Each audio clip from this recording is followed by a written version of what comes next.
Hey guys, welcome to success Dilip. मैं दिलीप कुमार, स्वागत है आपका इस वीडियो में। तो दोस्तों, बिल्कुल फ्रेश और न्यू रिक्रूटमेंट निकल चुकी है आप सभी आईटीआई डिप्लोमा होल्डर कैंडिडेट के लिए। वैकेंसी रिलीज की गई है मिनिस्ट्री ऑफ डिफेंस से, यानी कि रक्षा मंत्रालय की तरफ से एक डिपार्टमेंट है मिनिस्ट्री ऑफ डिफेंस का। वहां से परमानेंट जॉब्स के लिए जबरदस्त रिक्रूटमेंट निकाली गई है, जो कि ऑल इंडिया के मेल फीमेल सभी कैंडिडेट अप्लाई कर सकते हैं। That is great opportunity. Massive opportunity है, क्योंकि मिनिस्ट्री ऑफ डिफेंस में वैसे ही जॉब करना बहुत बड़ी बात है। एक रिक्रूटमेंट निकाली गई है अलग अलग फेज पे, जहां पर आईटीआई स्टूडेंट भी एलिजिबल है, डिप्लोमा भी, वो भी अलग अलग ट्रेड के कैंडिडेट अप्लाई कर सकते हैं। सबसे बड़ी बात, जो स्टूडेंट बोलते हैं ना एनएससी यानी कि नेशनल अप्रेंटिसशिप सर्टिफिकेट, कहीं पर भी अगर आप अप्रेंटिसशिप कर लो जिंदगी बर्बाद हो जाती है। अब मैं बताता हूँ, आने वाली जो भी 2024 में मोस्टली रिक्रूटमेंट होगी ना, अगर किसी भी पीएसयू में, तो वहाँ पर एनएससी ज़रूर लागू किया जा सकता है। तो इसीलिए गाइस, कितना ज़रूरी है अप्रेंटिसशिप करना, मैं इस वीडियो में आपको टोटली बताने वाला हूँ। अप्रेंटिसशिप करने के बाद कैसे कैंडिडेट को नौकरी दी जाती है। स्टार्ट करते हैं वीडियोस को। आगे बढ़ने से पहले, जितने भी स्टूडेंट अभी तक आपने सक्सेस दिलीप को सब्सक्राइब नहीं किया है तो मिस कर रहे हैं गवर्नमेंट जॉब को, जल्दी से सब्सक्राइब करके बेल आइकन को प्रेस कर लें। साथ में अपना ट्रेड, अपना ब्रांच ज़रूर कमेंट करके बताएं। चलिए आगे बढ़ते हैं नोटिफिकेशंस की ओर। तो गाइज, ये है आपका official notification. Bharat electronic limited, इसको लीड करती है मिनिस्ट्री ऑफ डिफेंस। यहाँ कल मैंने आपको बताई थी, बट ये शॉर्ट नोटिफिकेशन जारी हुआ था, उसमें फाइनली उसकी ऑफिशियल नोटिफिकेशन रिलीज कर दी गई है। अब इसमें हम टोटली प्रोसेस वाइज बताएंगे किस प्रकार की अपॉर्चुनिटी है। फर्स्ट ऑफ ऑल देख लो, ये जो बेल है यानी कि भारत इलेक्ट्रॉनिक लिमिटेड, ये एक पीएसयू जॉब है। पीएसयू जॉब आपको पता है आईटीआई वालों के लिए रॉयल लाइफ होती है, हर एक कैंडिडेट के लिए, इंजीनियरिंग कैंडिडेट के लिए, सिर्फ आईटीआई नहीं, आईटीआई डिप्लोमा डिग्री सबके लिए। क्यों रॉयल लाइफ होती है गए, जिसमें अगर आप बाहर जाकर भी खर्चा करोगे ना, घूमने का भी पैसा देती है ना टूरिस्ट, वो भी 20% से 30% गवर्नमेंट देती है। हर चीज़ ए टू जेड, इतना ज़्यादा पक्ष आपको मिलता है ना, किसी भी सेंट्रल गवर्नमेंट में इतनी ज़्यादा पक्ष नहीं मिलती है, सिवाय किसी ऑफिसर भी एज ए जो गेजेटेड ऑफिसर होता है, जैसे कि आईएएस आईपीएस हो गया, या फिर एसएससी सीजीएल निकालता है, उन लोगों को बहुत सारी सुविधा मिलता है। उन लोगों को छोड़ के अगर मैं बात करूं, तो पीएसयू आप सभी कैंडिडेट के लिए बहुत ही बड़ी जॉब है। बहुत सारी सुख सुविधाएं यहाँ पर दी जाती है, इलेक्ट्रॉनिक्स वगैरह में। एक दिन बात करूंगा इस पे कि क्या क्या चीज़ें आपको मिलती है पीएसयू में, तो आपको सुन के मजा आएगा यार, इतनी सारी सुविधा मिलती है।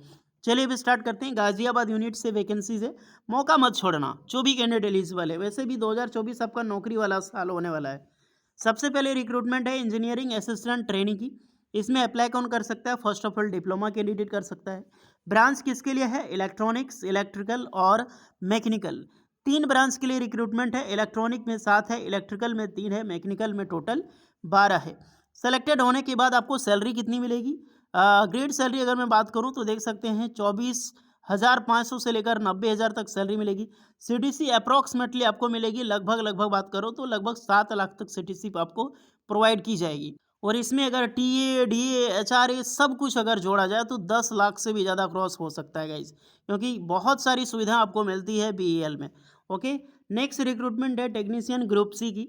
अब टेक्नीशियन की मैं बात करूं तो एसएलसी सबसे पहले, यानी कि 10th पास होनी चाहिए, प्लस आईटीआई किया हुआ होना चाहिए। ध्यान रखना, चाहे आपने एनसीबीटी से किया हो या फिर एससीबीटी से किया हो, डजेंट मैटर, आपका आईटीआई क्लियर होनी चाहिए।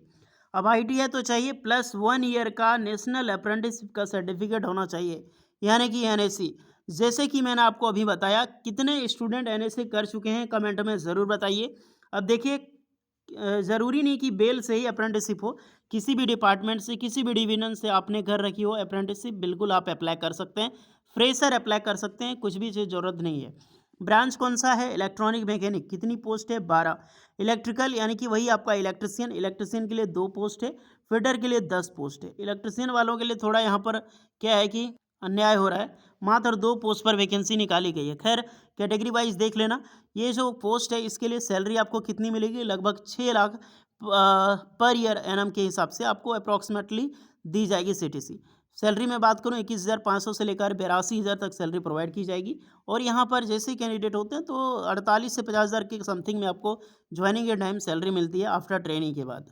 तो इसमें जो भी कैंडिडेट है, अगर आप एनएससी कर चुके हैं तो बिल्कुल, और फ्रेशर अप्लाई कर सकते हैं। अब देखो, जो भी कैंडिडेट एनएससी इसमें किया वो अप्लाई करेगा। मान लो इसमें ज़्यादा कंपटीशन भी नहीं होगा, मात्र 30-40 मार्क्स, 45 मार्क्स में आराम से कैंडिडेट का एक सरकारी नौकरी लग जाएगी, वो भी पीएसयू में। अब बोलो, फ़ायदा अप्रेंटिसशिप वालों को है या फिर नहीं है? हाँ, ये बोल सकते हो कि बहुत कम निकलती है। तो भैया हर चीज़ तो हर टाइम नहीं निकलती।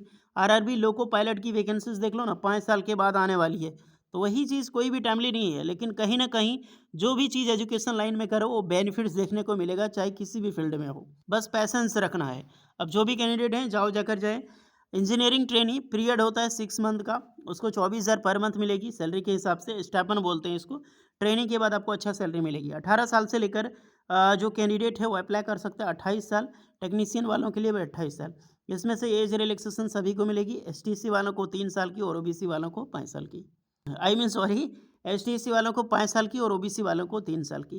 क्वालिफिकेशंस में जो डिसिप्लिन है, जैसे कि इलेक्ट्रॉनिक्स की है, तो इलेक्ट्रॉनिक्स कम्युनिकेशंस भी अप्लाई कर सकता है, इलेक्ट्रिकल में इलेक्ट्रिकल इलेक्ट्रॉनिक्स भी अप्लाई कर सकता है। एक्सपीरियंस कुछ भी नहीं रखा गया है, आपको मैंने बताया था। मेथड ऑफ सिलेक्शन, अब देखो कि यहाँ पर पोस्टिंग जो सिलेक्शन होता है किस प्रकार से होता है। जितने भी स्टूडेंट हैं, चाहे आईटीआई हो या फिर डिप्लोमा हो, इसमें आपका 2 पार्ट होता है सीबीटी का, यानी कि जो टेस्ट होगा कंप्यूटर बेस्ड, वो आपका 2 पार्ट होगा। पार्ट 1 में आपका टोटल 50 क्वेश्चन पूछा जाएगा, जो कि जनरल एप्टीट्यूड रहेगा। जनरल एप्टीट्यूड में आपका क्या-क्या रहेगा, जैसे कि comprehension ability, analytical, logical reasoning होगा, data interpretation and general knowledge and basic numeracy, यानी कि मैथ रहेगा, रीजनिंग रहेगा और जनरल साइंस रहेगा। ओके, जनरल साइंस यानी कि जनरल नॉलेज रहेगा। आपको समझ आ चुकी? And English. उसके बाद जो पार्ट 2 होता है वो 100 क्वेश्चन का होता है, 100 मार्क्स का, जिसमें आपका अपना ब्रांच से रिलेटेड पूछा जाएगा। जैसे आपका ब्रांच है इलेक्ट्रिशियन, फिटर, इलेक्ट्रिकल, मैकेनिकल, तो आपका ब्रांच से रिलेटेड क्वेश्चन पूछा जाएगा। टोटल 100 मार्क्स, 100 मार्क्स, यानी कि आपका टोटली सिलेक्शन कौन ले जाएगा? 100 मार्क्स। ओके, इसीलिए जितने भी कैंडिडेट है अपना ट्रेड पे ज़रूर फोकस करें, क्योंकि ये जो क्वेश्चन है इसको कोई भी हल कर सकता है, बहुत ही ईजी होता है। मेन आपका ट्रेड है, मेन आपका ब्रांच है। आईटीआई स्टूडेंट के लिए सेम चीज़ होगा। आईटीआई वालों के लिए अगर मैं बात करूं, या फिर डिप्लोमा, जो भी कैंडिडेट फॉर्म अप्लाई कर रहे हैं, जनरल ओबीसी डब्ल्यूएस वालों के लिए एप्लीकेशन चार्ज लगेगा, टोटल लगेगा 295। याद रखना, 295 रुपये आपको देना है। 280 रुपये, 250 एप्लीकेशन चार्ज है, प्लस 18% जीएसटी लगता है।